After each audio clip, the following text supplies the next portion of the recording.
On any given Sunday morning, a look inside the Davis Center, or in this case, Finneran Pavilion, will show you some familiar faces, very familiar faces, playing hard, together, smart, and with pride.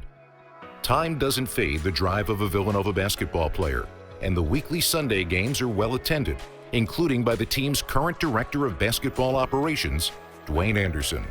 If he's alarmed, then something went wrong. So I'm always trying to keep everything off his plate so he could just worry about coaching. As a player, I remember. And then jumping onto the coaching side, like all this stuff goes on behind closed doors. I thought we just show up, eat, and play the basketball game.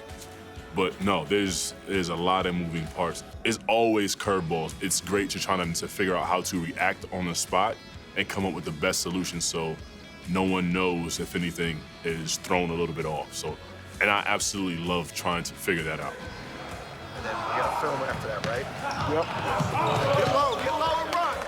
He does have the kind of job that, everything runs smoothly and you get on one bus, one plane, practice is set, the players are ready, meetings are set. You don't realize it's running smoothly because of him, but he's so good and he comes up with creative ways to do things that you do realize, we're doing something new. And I say to myself, wow, that was a great idea, Dwayne. And now we just do it that way all the time. I can't tell you how many things from how we prepare for practice, how we meet for practice, how we schedule practice, that we do differently now because Dwayne brought ideas to the table.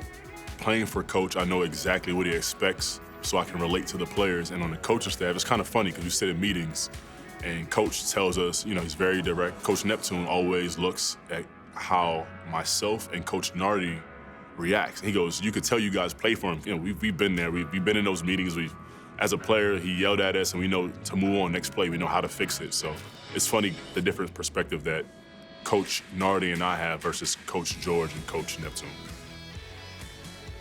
As a player, he became much more than I thought he could be in terms of leadership, and I knew he could be a talented player, but his leadership was incredible.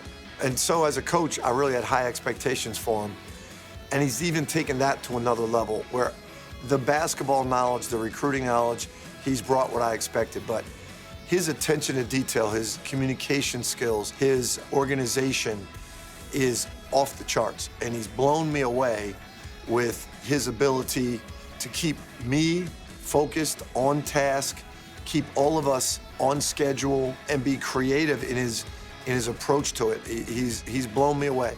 I didn't think he could do it after he did it as a player. Now he's done it as a coach.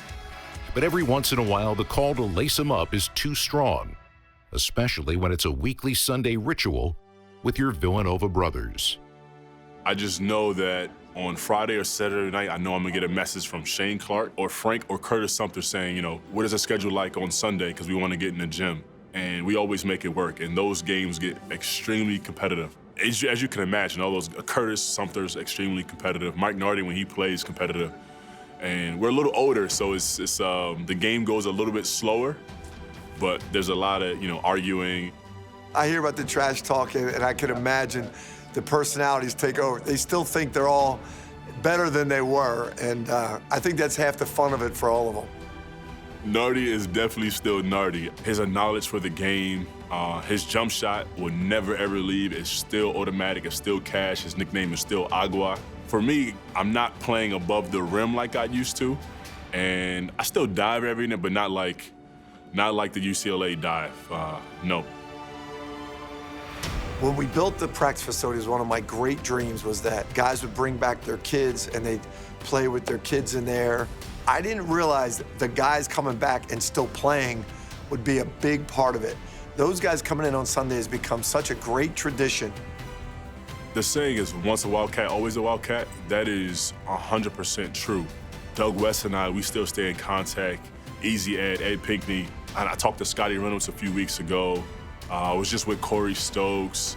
There's a pride when all these guys get together. It's different eras and different decades, but you can tell the passion. It's great to get the guys back and talk about each era and which team was better, 2009, 2016, 2018, Randy Foy, the Elite Eight group. It's a lot of fun.